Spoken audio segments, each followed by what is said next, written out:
it chapter by chapter, one bite at a time. So many adventures and mountains we can climb. Take it word for word, line by line, one bite at a time.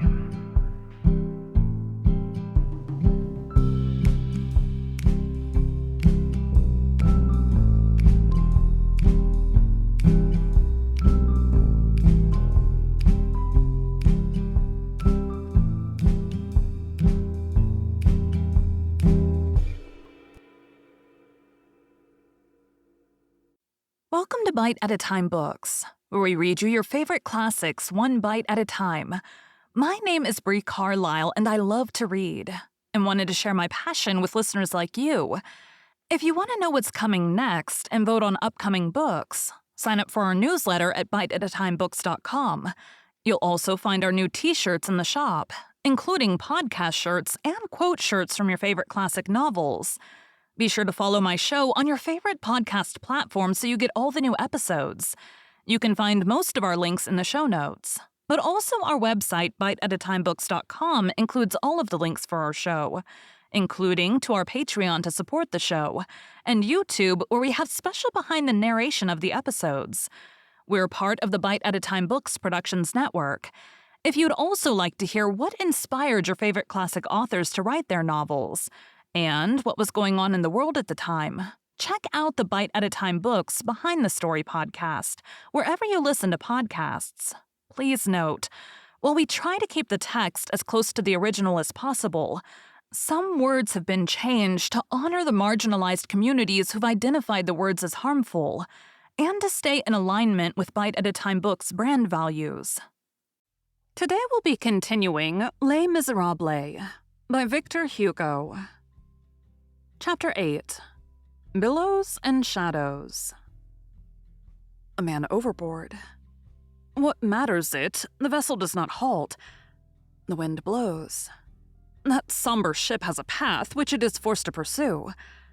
It passes on. The man disappears, then reappears.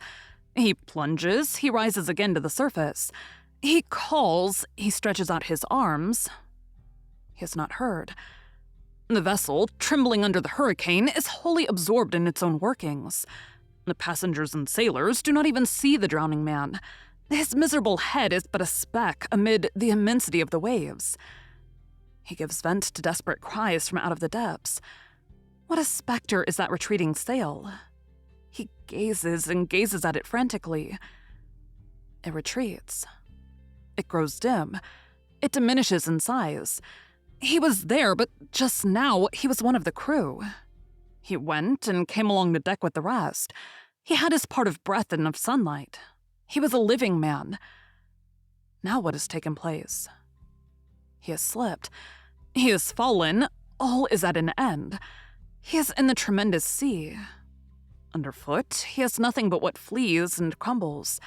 The billows, torn and lashed by the wind, encompass him hideously. The tossings of the abyss bear him away. All the tongues of water dash over his head. A populace of waves spits upon him. Confused openings half devour him. Every time that he sinks, he catches glimpses of precipices filled with night. Frightful and unknown vegetation seize him, not about his feet, draw him to them. He is conscious that he is becoming an abyss, that he forms part of the foam. The waves toss him from one to another. He drinks in the bitterness. The cowardly ocean attacks him furiously to drown him. The enormity plays with his agony. It seems as though all that water were hate. Nevertheless, he struggles. He tries to defend himself. He tries to sustain himself. He makes an effort. He swims. His petty strength, all exhausted instantly, combats the inexhaustible. Where then is the ship? Yonder, barely visible in the pale shadows of the horizon. The wind blows in gusts. All the foam overwhelms him. He raises his eyes and beholds only the lividness of the clouds. He witnesses, amid his death pangs, the immense madness of the sea. He is tortured by this madness. He hears noises strange to man, which seem to come from beyond the limits of the earth, and from one knows not what frightful region beyond. There are birds in the clouds, just as there are angels above human distresses. But what can they do for him? They sing and fly and float, and he rattles in the death agony. He feels himself buried in those two infinities. The ocean and the sky at one and the same time. The one is a tomb, the other is a shroud. Night descends. He has been swimming for hours. His strength is exhausted. That ship, that distant thing in which there were men, has vanished. He is alone in the formidable twilight gulf. He sinks. He stiffens himself. He twists himself. He feels under him the monstrous billows of the invisible. He shouts. There are no more men. Where is God? He shouts, "Help, help!" He still shouts on. Nothing on the horizon. Nothing in heaven. He implores the expanse, the waves, the seaweed, the reef. They are deaf. He beseeches the tempest. The imperturbable tempest obeys only the infinite. Around him, darkness, fog, solitude, the stormy and non-sentient tumult, the undefinable curling of those wild waters. In him, horror and fatigue. Beneath him, the depths. Not a point of support. He thinks of the gloomy adventures of the corpse in the limitless shadow. The bottomless cold paralyzes him. His hands contract convulsively. They close and grasp nothingness. Winds, clouds, whirlwinds, gusts, useless stars. What is to be done? The desperate man gives up.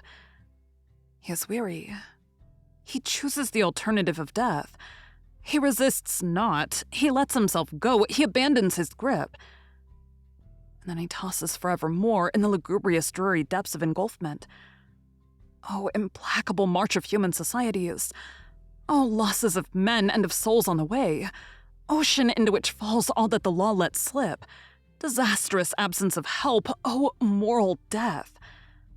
The sea is the inexorable social night into which the penal laws fling their condemned. The sea is the immensity of wretchedness. The soul going downstream in this gulf may become a corpse. Who shall resuscitate it? Thank you for joining Bite at a Time Books today, while we read a bite of one of your favorite classics.